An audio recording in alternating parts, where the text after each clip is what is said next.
Hello, everyone, and welcome to today's webinar, Advances in Celiac Disease Testing from Method Validation to Serological Diagnosis.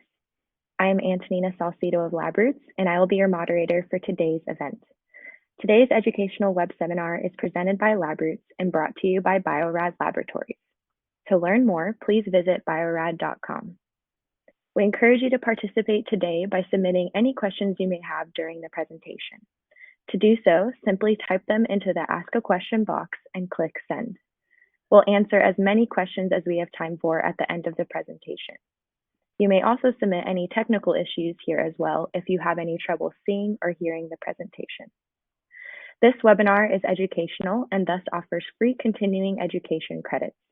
Please click on the Continuing Education window at the bottom of your screen to obtain your credits. I'd like to now welcome our speakers. Dr. Lusia Sepiashvili, Clinical Biochemist at the Hospital for Sick Children, and Dr. Jane Dickerson, Medical Director at the Chemistry Lab at Seattle Children's Hospital. Dr. Sepiashvili and Dr. Dickerson, you may now begin your presentations.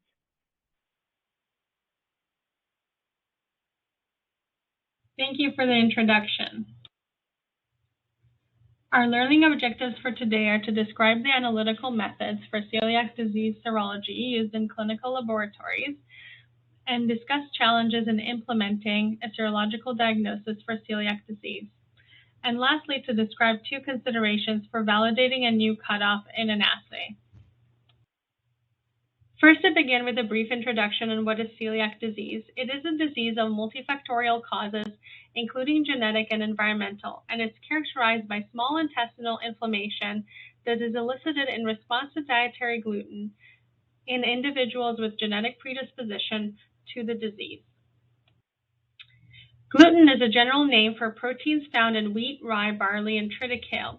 Gluten helps food maintain their shape, acting as a glue that holds foods together. And it can be found in many types of food, even ones that we would normally not expect. Gluten is composed of two protein classes, including glutenins and gliadins.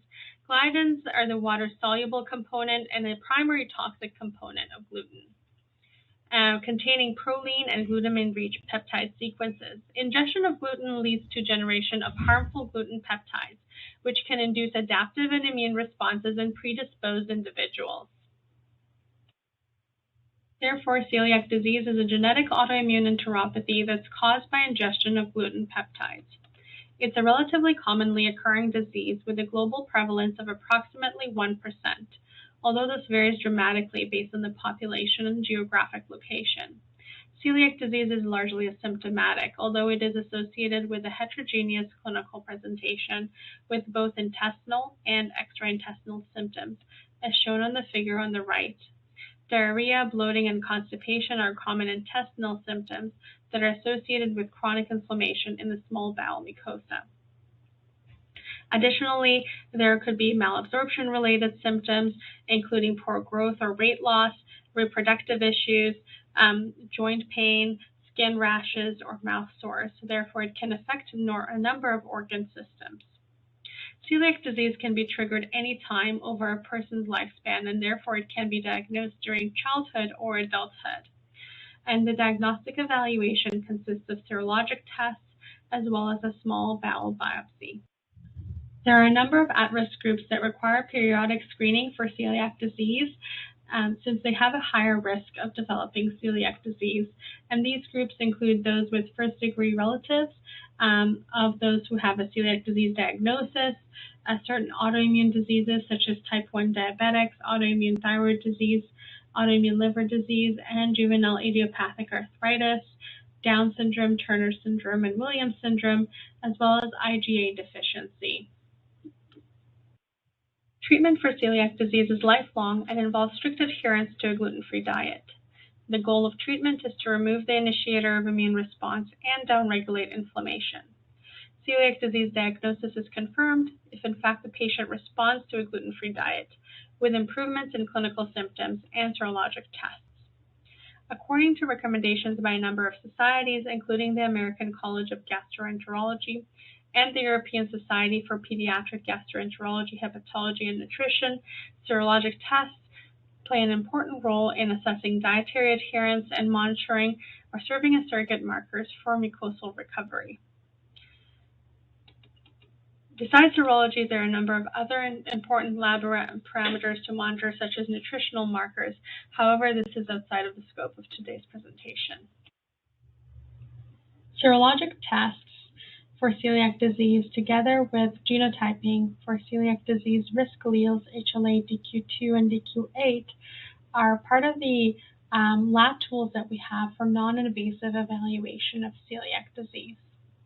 In terms of serologic tests, we have the tissue transglutaminase IgA and IgG antibodies, endomesial IgA antibodies, and deaminated gliadin IgA antibody assays.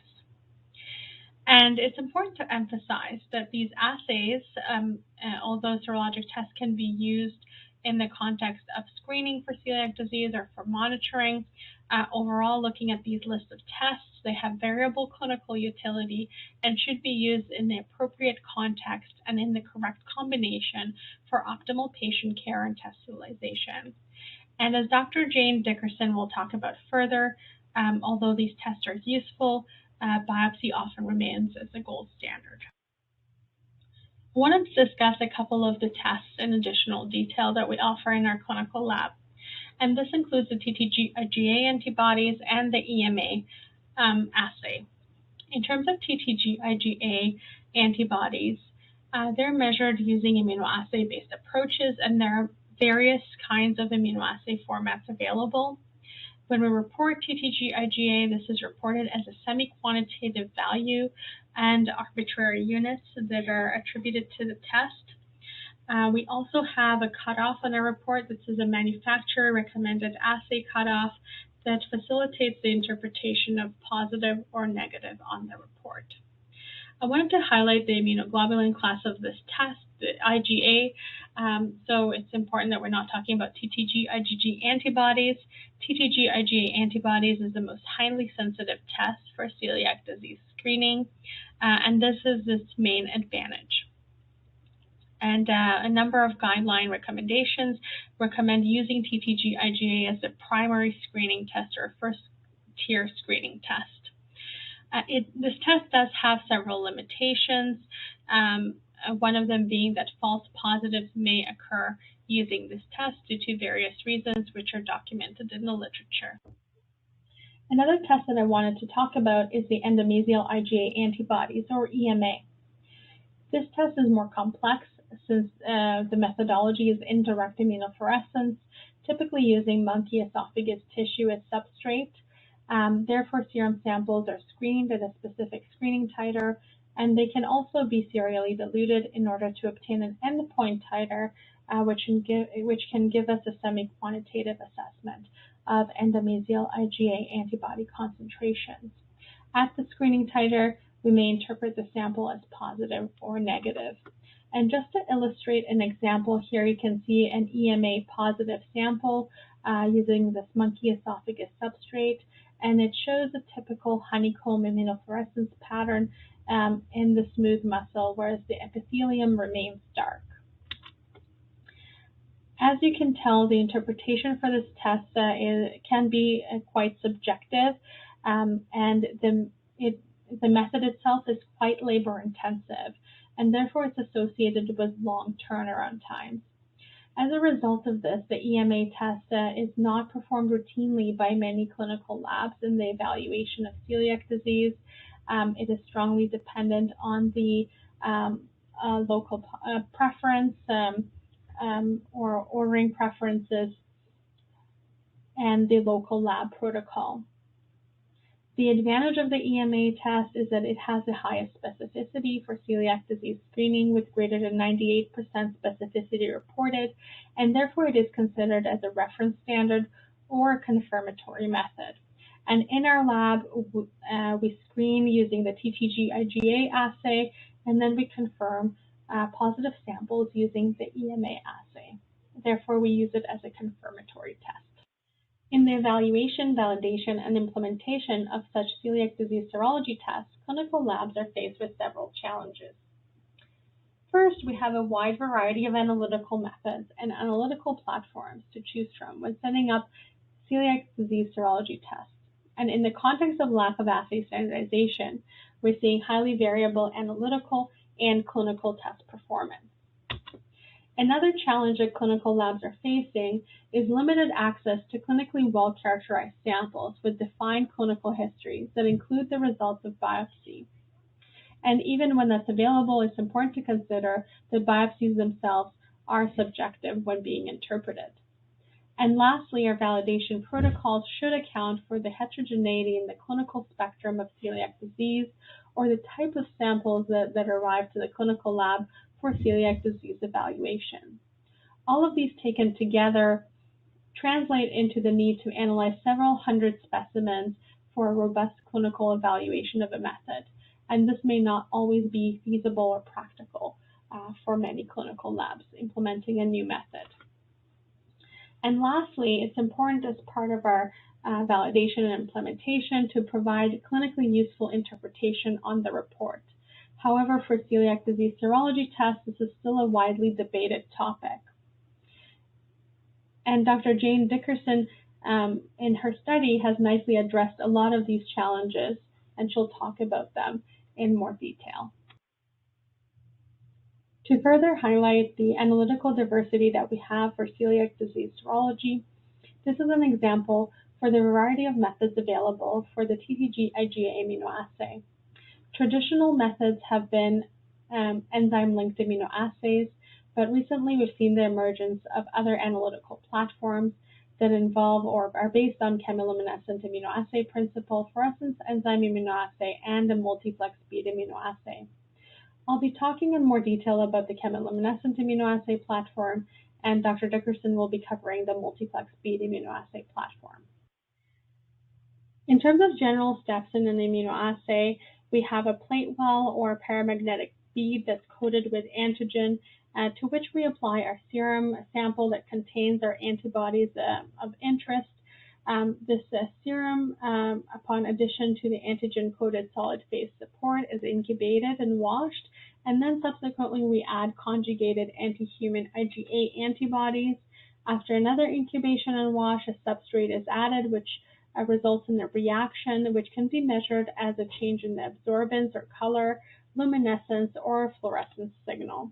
The signal intensity is proportional to the antibody concentration in the sample, and therefore the signal can be converted into a concentration using a calibration curve or a ratio value.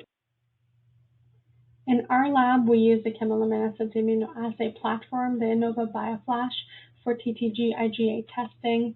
It does have several advantages.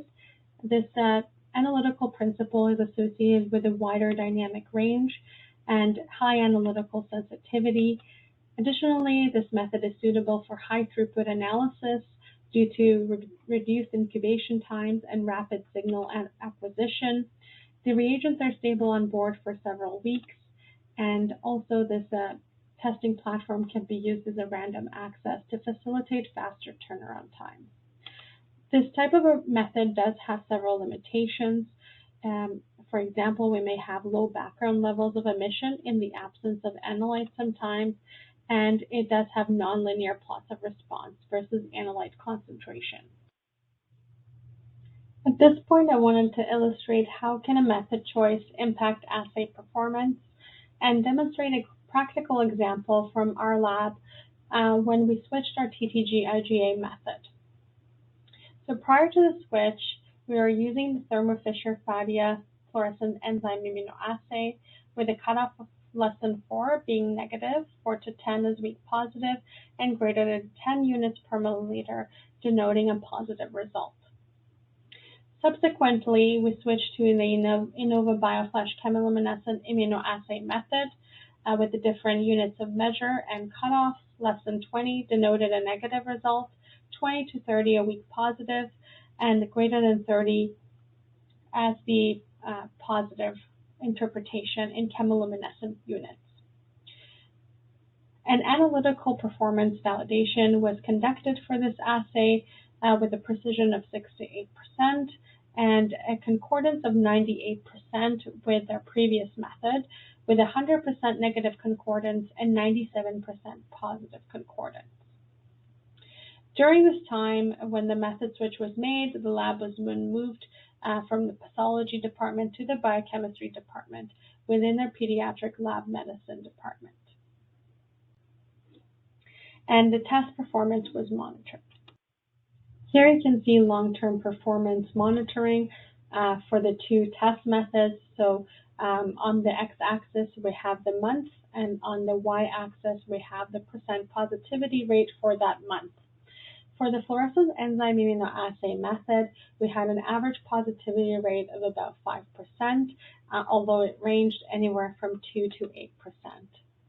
After the method switch happened, as you can see, there was a dramatic rise in the positivity rate for the assay, with a significant rise in the average monthly positivity rate for the chemiluminescent immunoassay, which generated some questions with regards to the high frequency of positive flags.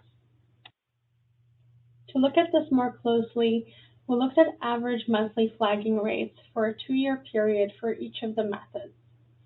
For the fluorescence enzyme immunoassay, we had a 93% negativity rate, a 5% positivity rate, and a 3% weak positive rate. For the chemiluminescent immunoassay method, we had an 83% negativity rate, 13% positivity rate, and a 4% weak positive rate. So there has been about 2.5-fold increase in the positivity rate for the CIA method.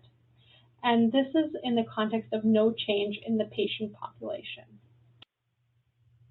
A significant rise in the positivity rate was of concern, so we sought to investigate this further. And we looked at our concordance with our confirmatory test, the EMA test.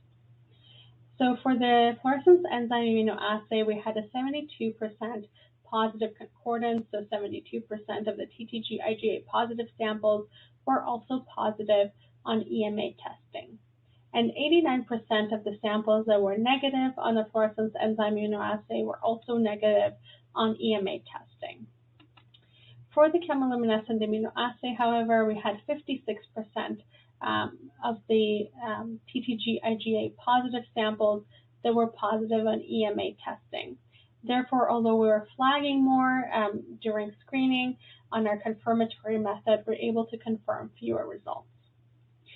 During the method switch, a protocol was implemented where only Ttga IgA positive samples underwent EMA testing as part of the confirmation protocol, and therefore we didn't have any negative concordance data.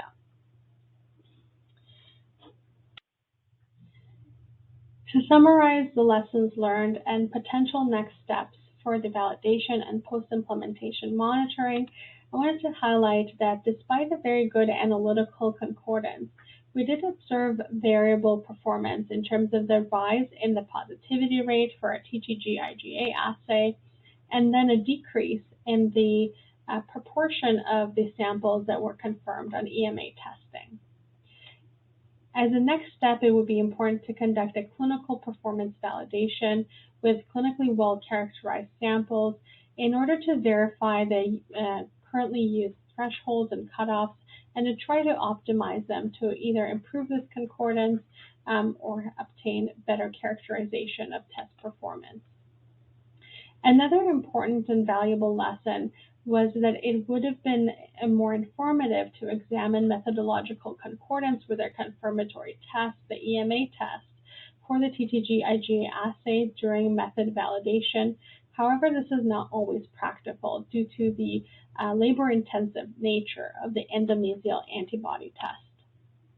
And then another important quality assurance parameter to monitor is to continue looking at our monthly positive and negative rates for a long-term test performance. Thank you for joining us today and for your attention. I'm happy to take questions at the end, but you may also email me at this email with your questions or comments.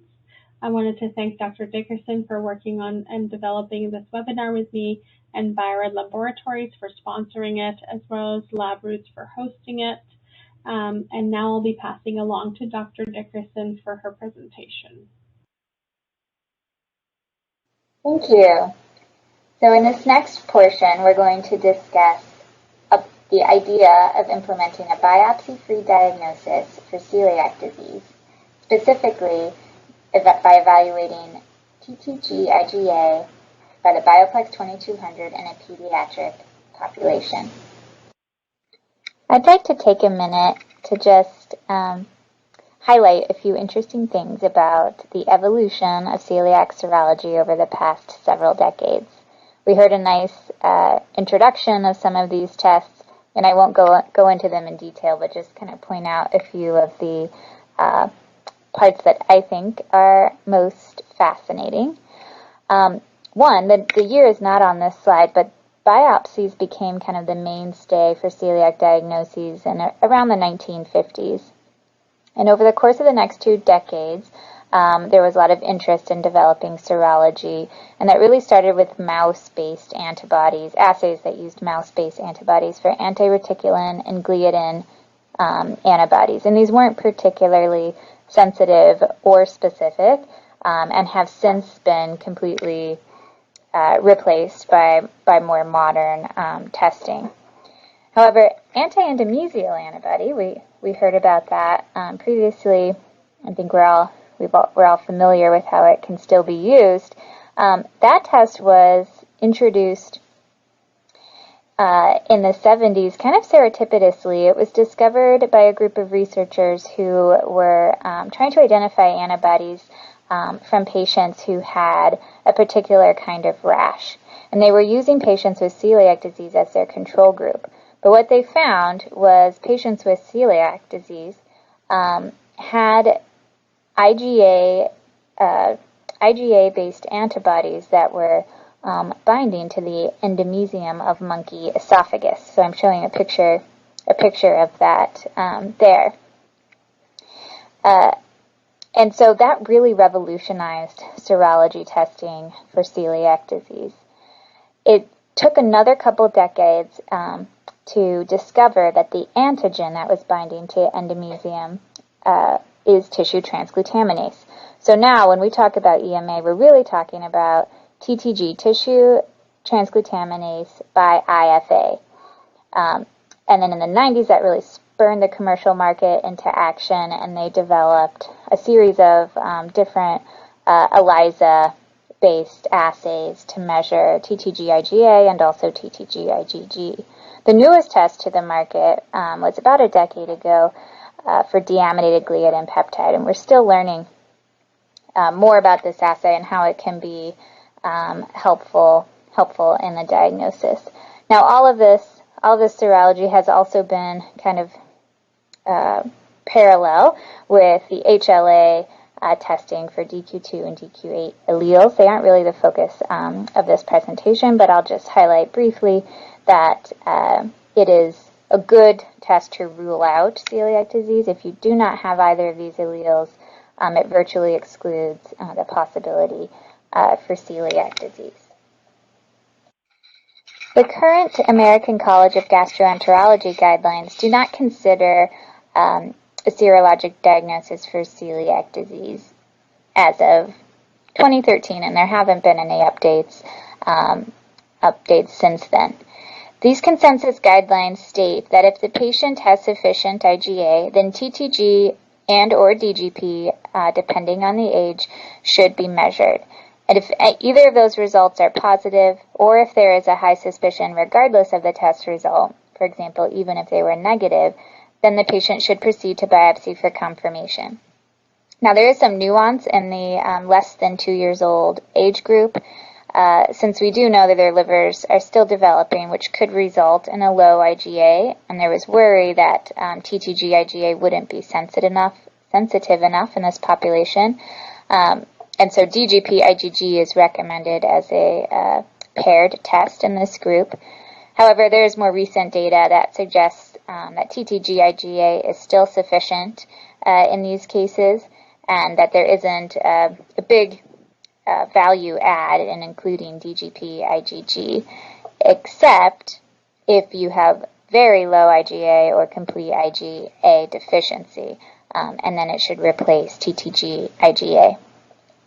Now, in all of these cases, testing should be done on a gluten-containing diet, and And in general, the ACG suggests staying away from combining several tests at one time. Just follow the simple algorithm for IgA sufficient populations. And that you shouldn't use native gliadin anymore, as I mentioned previously. And you should still proceed to biopsy even in the case of a negative serology if there is high suspicion for celiac disease. The discussion for a biopsy-free diagnosis really began in Europe with the Ttga guidelines from 2012, recently updated in 2020. These guidelines state that if your patient is symptomatic and you have a Ttg IgA greater than 10 times the upper limit of normal, and you have a positive EMA on a separate collection, and you have a positive HLA, one or both DQ2 or DQ8 alleles, then you can consider diagnosing with celiac disease without pursuing a biopsy confirmation. Now, if you have positive TTG, but it's less than 10 times the upper limit of normal, if you don't have a positive EMA, then you should still proceed to biopsy. They updated these guidelines in 2020, taking out the requirement that the patient be symptomatic. So in this case, you could screen asymptomatic patients. And they also removed the requirement for HLA, since that has been shown not to add much in the diagnostic value for celiac disease. The American Gastroenterological Association, AGA, recently published a practice update which is heavily influenced by the Ttga guidelines, and I'll point out, written by the same lead author, Dr. Husby. This flowchart here is taken from the Ttga guidelines and basically is consistent with TTG IgA greater than 10 times the upper limit of normal, and a positive EMA and a second blood sample is considered confirmatory for celiac disease. Now, this is the first North American group to put out this practice update. ACG, like I mentioned, still has not updated their guidelines, and I don't think there's a consensus across certainly our own gastroenterologists, but also throughout the countries, Canada and the United States, that this is the direction. There's still discussion here. Our GI practice interest in pursuing the serological diagnosis in specific patients coincided with our method switch from an ELISA-based assay to an automated platform, the Bioplex 2200. This platform is a flow-based immunoassay that uses these bead kits for assays. So what that means is there are these small, like 8 micrometer beads that have unique antigens bound to them, and they're color-coded. So that with their dual laser multiplex flow detection method, as the beads flow through, one laser identifies the bead analyte, and the second laser measures the analyte concentration. In this way, each bead kit could potentially measure multiple analytes. And for celiac disease kits, there are two, one for TTG and DGP IgA, so the IgA-based antibodies are together, and then another one for the IgG-based antibodies. This assay is fully automated and random access, which is one of the reasons why our lab converted, made the workflows a lot easier to manage with this high-volume assay. Holding et al. Described a nice clinical evaluation for the performance of the Bioplex 2200 celiac assays. With a modest sample size, they demonstrated good sensitivity using a known celiac population and good specificity using residual samples from autoantibody screening as their control population. This study also highlighted an important feature that I forgot to mention about the Bioplex assay, which is its IgA deficiency detection bead. So when you measure Ttga IgA using the beads, there's a control bead in there that measures IgA as well, and it will flag, not give you a result if IgA is not detected. And then this allows your lab to set up a protocol for when that happens. In our lab, we have a reflex test that gets ordered automatically when this flag is detected that adds on an IgA and reports a comment that Ttg is unreliable without IgA. The question remains, can we avoid biopsy in pediatric patients? Can we apply a serological diagnosis using an upper limit of normal cutoff? Well, the answer is it's complicated. There are a few North American studies that looked at this. The top plot here shows a multi-site study. It's relatively small, that included 240 patients over 5 different sites, health centers. Methodology was not collected as part of this study, so it definitely demonstrates real life variation and practices. And what they found was, even with an upper limit, 10 times upper limit of normal cutoff, the positive predictive value was not as good as the Europeans were describing in the initial studies, so 87.7%. And the specificity was quite low, when you would expect a higher specificity when your cutoff is 10 times higher.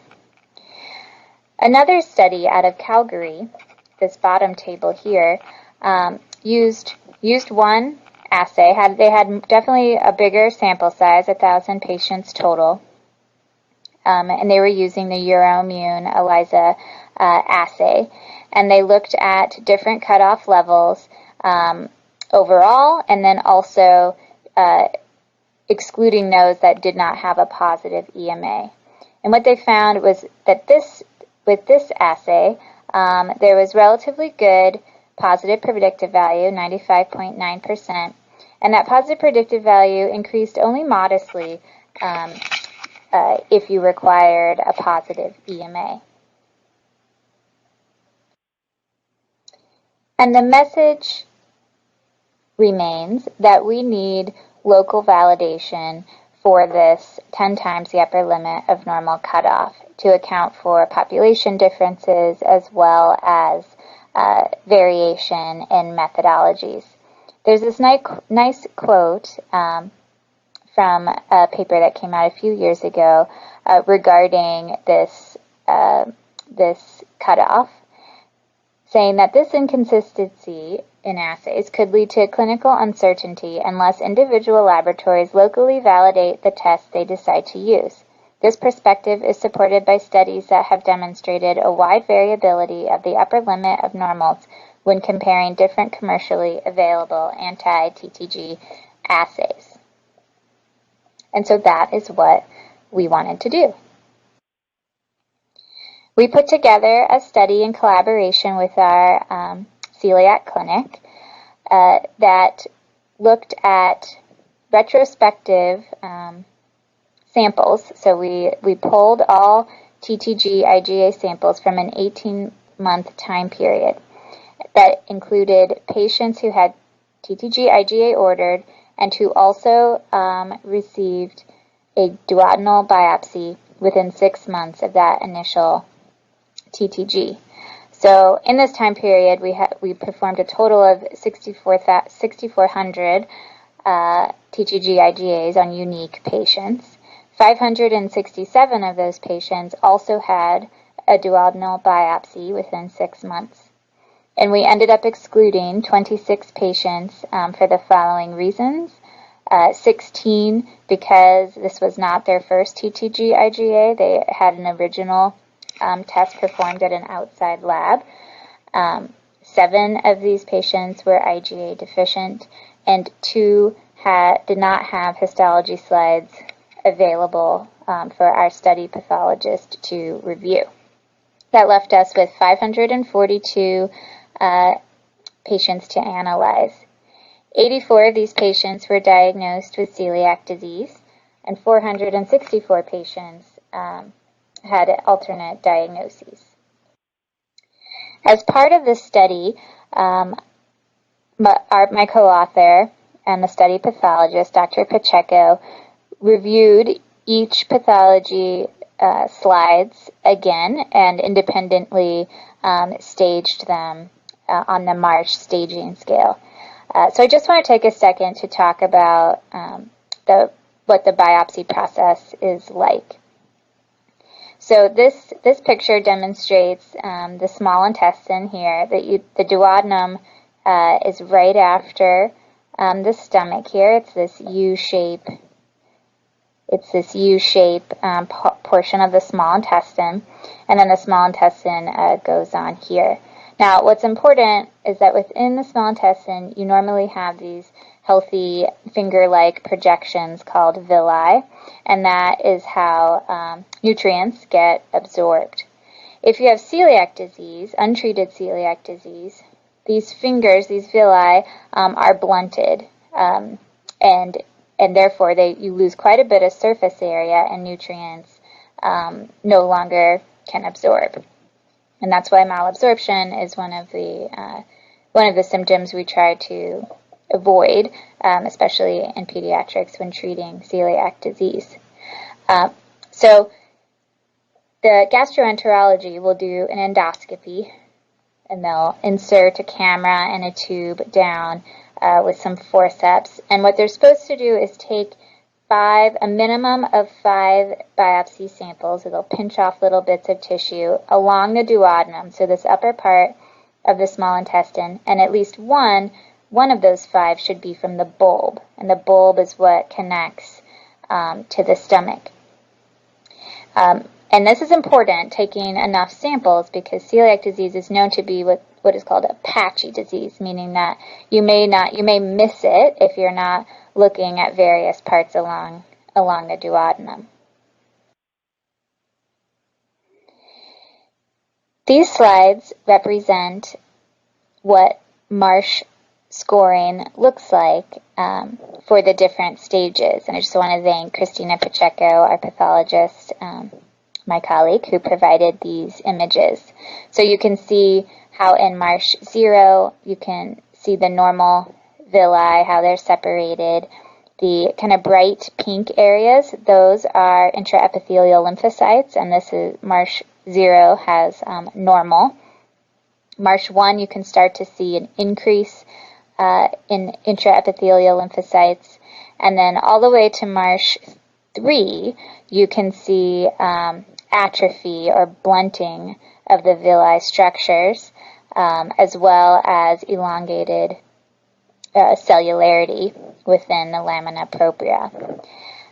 In our study, which I'll show you the results in a minute, we didn't have any patients who had Marsh 3, which is good because that is quite advanced. So these first results I want to share are using the manufacturer cutoff, so 15 units per milliliter, looking at sensitivity and specificity for Ttga IgA. And so what you can see is the Marsh score greater than 2 is considered positive for celiac disease, and 15 or greater is considered positive for the Ttga IgA test. And sensitivity and specificity were both greater than 92%. The other numbers in these brackets here I should point out, these are biopsy fragments that had 5 or more taken. Not every biopsy comes with the recommended number of samples. And so we calculated sensitivity and specificity for the total as well as for those that had the preferred amount of samples that were taken. The negative predictive value was great, just what we would expect, 97%, and the positive predictive value is about 72%. Now, using the 10 times upper limit of normal as the cutoff, we found very high specificity for celiac disease of 99.5%, with a very good positive predictive value of about 98%. Basically, only two, so you can see from the table, I'll just highlight for you. We had two positive 10 times upper limit of normal patients that did not have a Marsh score of 2 or greater. So some considerations that I want to highlight for this study is, one, we did not include EMA or HLA typing in our calculations for sensitivity and specificity, and this is really due to our institutional usage of these tests. We don't routinely test EMA at all. It's not even a defined test, and the requests right now are really limited to those patients where they are considering a serologic diagnosis for one reason or another. The prevalence of celiac disease in this relatively enhanced population was 15%, and I want to point out again, that's why I think the sensitivity and specificity of 92%, that's really quite impressive, because this is a real population of patients who were being screened for some reason enough that they went on to get a biopsy. So we would expect to lose a little specificity. It's not a completely normal population. So I think that's great. And then with the 10 times upper limit, the specificity is quite high. The prevalence of IgA deficiency in our population, we had those 7 that were excluded from the study, was 1.3%. So the main takeaway here is the biopsies that could be avoided when implementing a serologic diagnosis using a 10 times upper limit of normal cutoff. So we had 44 patients that met this criteria, 42 of which, having hindsight in our hands, we would know that we could have made the diagnosis without a biopsy. 2 of these were technically false positives. Both of them had Marsh 1 scoring, so they weren't Marsh zeros. They definitely had some abnormal findings. And one of these false positives was a patient with type 1 diabetes who was diagnosed in the biopsy to have H. pylori gastritis. And this is similar to other studies that have found that H. pylori gastritis can also cause false positives.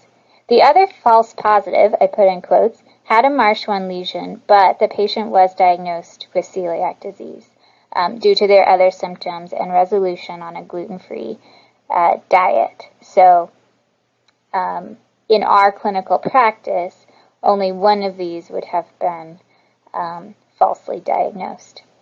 And then I just want to also highlight from this study and other studies from our group that patients with type 1 diabetes should be considered separate from this group undergoing consideration for asymptomatic serologic diagnosis because we just don't have enough information on this group, and we do know that they tend to have moderately elevated Ttg, but don't yet have symptoms of celiac disease. And with that, I would just like to end with a quote from one of my kids' favorite shows, Odd Squad. I couldn't do it without our team, and especially Marcy Bandari, who spent a lot of time organizing these samples and the testing in our lab so that we could put this together. And the other collaborators on this project are Dr. Dale Lee and Dr. Christina Pacheco. Thank you so much. Thank you, Dr. Sepiashvili and Dr. Dickerson, for your informative presentations. We will now start the live Q&A portion of the webinar. If you have a question you'd like to ask, please do so now. Just click on that Ask a Question box located on the far left of your screen.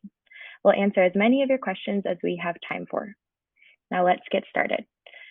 Our first question is, are the U.S. gastroenterology consensus groups considering serological diagnosis for celiac disease? Hi, this is Jane Dickerson. Can you hear me okay, Antonia? Yes, we can. Okay, perfect. So I did mention in the presentation there's one group, the AGA, that has revised their consensus statements to include the serologic diagnosis. I haven't seen updates from ACG, but I do know that our gastroenterologists have kind of been inching towards this practice following kind of a modified European guidelines over the past couple of years. And I think I've seen that increase recently due to some issues we've had internally just with wait times to get into the clinic for endoscopy. And, families are not wanting to wait months on a potentially harmful diet. So they've been using the Ttga upper limit cutoff in the presence of EMA to support that decision. So I think it's only a matter of time, and we'll just have to see. Great, thank you so much for that. Another question I have, which quality assurance parameters are used in the lab to monitor consistency of test performance over time? Hi, this is Lucia. Can you hear me well? Yes.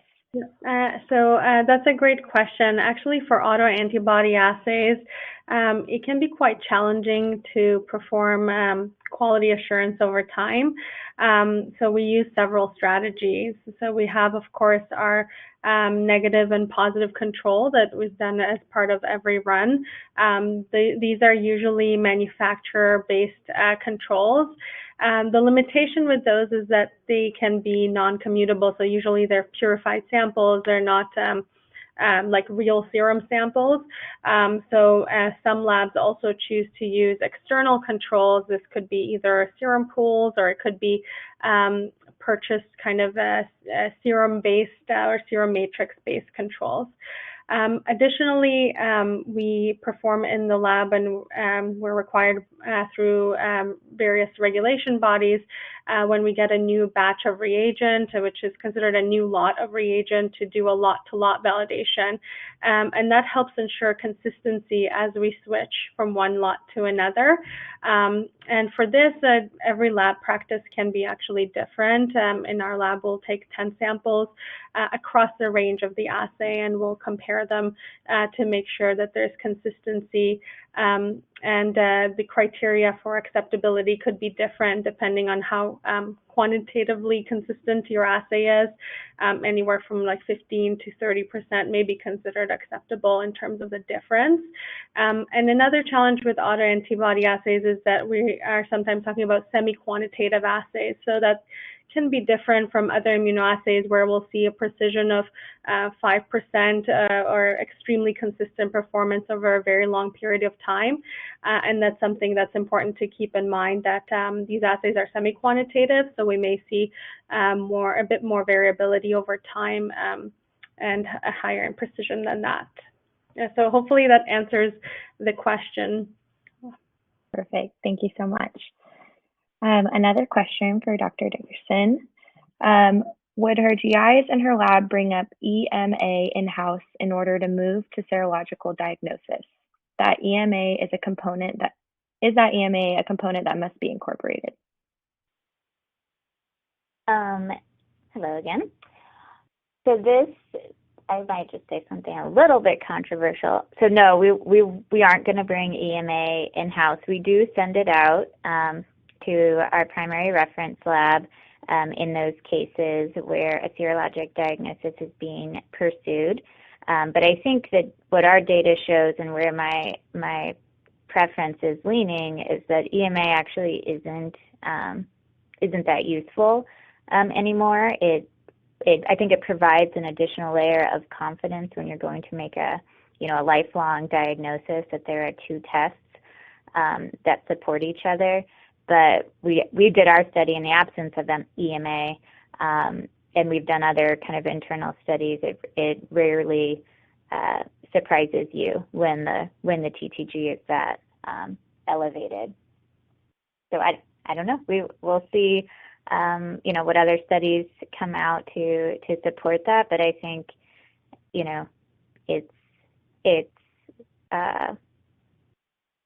I'm not advocating for its long-term use at this point. Great, thank you. Looks like we have time for one more question, also for you, Dr. Dickerson.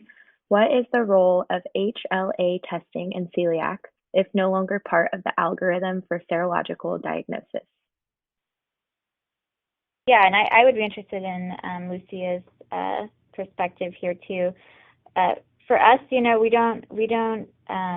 It's not part of the algorithm. We do have it as a defined send out, and I think there's a place for this type of screening when you want to permanently rule out celiac disease. The best case it would be useful for is in those autoimmune conditions where we know that celiac disease is at risk. For example, trisomy 21 or type 1 diabetes. But in those cases, they actually also have. There's been several studies showing that positive HLA is prevalent in those populations as well. So it doesn't really help as much as we'd want it to in terms of a rule-out test. But there are certainly specific scenarios that I can imagine it would be helpful to know it's definitively not celiac disease, and they can take it off their long-term algorithm. Lucia, what do you think? Yeah, I agree with you, Jane. I think I don't directly oversee HLA-DQ2A genotyping, so it is a send out for us as well. So I can only comment from the discussions that I've had with our GI or celiac clinic physicians. And the practice actually has changed over time. Previously, HLA-DQ2 were more frequently utilized, and also in those risk groups. Genotyping, it's my understanding it was a more routine practice, but with the emergence of the more recent guidelines using serologic testing as a kind of a first-tier test, I think the genotyping is becoming less prevalent. It is helpful, I think, in certain cases, like ruling out and difficult to diagnose cases. I think there's still some utility there, but I think the demand for it is decreasing in light of the guidelines that are emerging and the evidence that's coming out. Perfect. Thank you, Dr. Sepiashvili and Dr. Dickerson. Do you have any final comments for our audience?